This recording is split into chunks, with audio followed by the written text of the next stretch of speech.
There was video. You can see the video. There was a video out and about that he has the ballots in his car. Right. And talking about the only way you can win is with money. I was looking at them and they were not thin. They were blank. Money is the king of this world. If you ain't got money, you should not be here, period. We reported what he said. And Facebook took down the video because of this New York Times. If people want to get to these investigations and review these clips and make these decisions, where do they go on the internet? How can they become part of the Project Veritas? Well, they can go to our website, but Facebook took that video down. And to your answer, I'm trying to answer your question earlier. I said, what's the solution? Again, you and I have different roles. My solution, and I believe this is the solution, is if the story is strong enough, it will override the censorship. You have to get the story that's so good, like impossible to ignore. And I might be a little, I mean, there would be some folks that would disagree and say that Hunter Biden laptop story was a pretty big story, and the way that you saw these institutions that you're always fighting against come together to suppress that story was powerful. I think they failed to a degree to suppress it, and I think people are waking up. I think I'm very optimistic, which some people don't like. They want me to be cynical, and I'm not, and I believe that it's the Irishman. Perhaps. But I totally... Nobody knows a pessimistic leprechaun. Nobody knows a pessimistic... Now, that's something I've never heard in my life. I believe that you're right. They censored that story. But in doing so, I think they will people. There was a significant moment for me last night, James. I was at the Project Veritas experience, and I got to meet the journalist who did the Charlie Chester interviews, and who in many ways vindicated what I was telling people, that CNN was trying to propagandize my life because I'm an effective congressman. And I always dreamed that I might be able to meet this person and express my gratitude to them. And the fact that the Project Veritas event here in Miami gave me the opportunity to do that and to share how grateful I was that someone showed that courage when you are in the barrel and you feel like everything's against you, and you just want to get some elements of truth out. For people to be willing to do that and step forward, it really is something. And the fact that the sense of relief that people feel when they're part of your mission, they don't feel burdened by the mission of Project Veritas. They feel very relieved by it.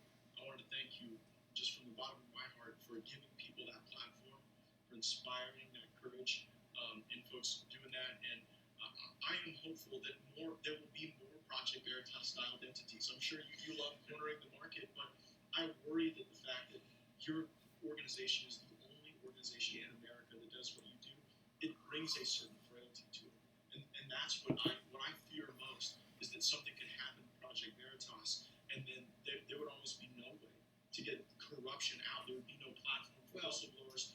And so I just wonder, what do you fear most as you wake up every day with the burden of managing this organization, inspiring these whistleblowers, being the caretakers of their stories? What worries you? Well, good question. I don't think what worries me is what worries everyone else. And if you get people who ask these questions, I think fear for life and that sort of thing. You should. I guess the question presupposes that one is afraid to begin with. And I think it's the fear that is dangerous. The FDR said fear is fear itself. Well, I think being a leader is hard. Like Veritas has like 70 employees now for the budget that's given to all these generous people, thousands and thousands of people. Just leadership. It's hard being a leader. It's hard.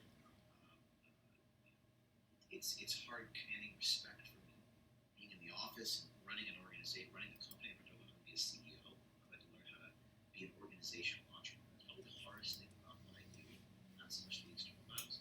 And I also think it's how you respond to things. Like the FBI raid was traumatizing. I was incarcerated briefly 10 years ago. But you went right on TV. A lot of folks. Well, okay, there was a moment there. Spencer Meads and Eric Cochran, that's the Pinterest guy who was our director, was one for a colleague of mine. They raided his home, and then they knocked on my door 2 days later. And of course, the moment they knocked on my door, pounded on my door. I knew at that moment it was the feds because they had done it to my colleagues. And there was about 2 days where I was scared. And I'll say it, I was definitely scared. But I got through that. So you do do experience fear. It's not that I'm completely unafraid, but you try not to let it affect your decision making. You make rational decisions. After they raided my colleagues, I had to make an extraordinary decision that most people would not or could not make. I went public. I remember that video. I filmed a video. That was the day before my raid. The magistrate judge had signed the search warrant prior to me making the statement, so it wasn't my statement that made raid me. But I said I need the world to know what is happening. Late last year, we were approached by tipsters claiming they had a copy of Ashley Biden's diary. We had never met or heard of the tipsters. The tipsters indicated that the diary had been abandoned in a room in which Ms. Biden stayed at the time, and in which the tipsters stayed in temporarily after Ms. Biden departed the room. The tipsters indicated that the diary included explosive allegations against then-candidate Joe Biden. At the end of the day, we made the ethical decision that because, in part, we could not determine if the diary was real, if the diary in fact belonged to Ashley Biden, or if the contents of the diary occurred, we could not publish the diary in any part thereof.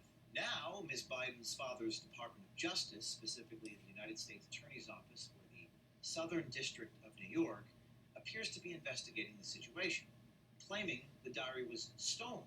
This federal investigation smacks of politics. Project Veritas never threatened or engaged in any illegal conduct. Should the Southern District of New York try to take away our First Amendment rights and uncover and publish newsworthy stories without government intimidation, be assured, Project Veritas will not back down. Nothing stops at Project Veritas. In other words, being honest and transparent is going to protect me. And that's really the premise, right? It's publicity is going to protect us. So for 2 days I was scared. What scares me? I think the thing that I hope I'm concerned about is I hope good people inside these horrible institutions do the right thing. I hope there's one person at the Department of Justice out of 120,000 people that have the stones to come forward. That may be the next entity That may be that foreshadowing. we learn about. That's right. Well, the always foreshadowing, the bold, the fearless James O'Keefe. Thanks for what you do for really just the state of the First Amendment and for all these great folks that make sure we get the truth out. Thank you. Thanks for joining us for Firebrand. You know, you never have to experience any ad reads. I'm never trying to sell you any pillows, but it sure would help out if you give us that 5-star rating on your listening platform of choice, or if you're watching on Rumble, please participate in the conversation by leaving a comment, letting us know your thoughts on the episode. Join us next week for more Firebrand.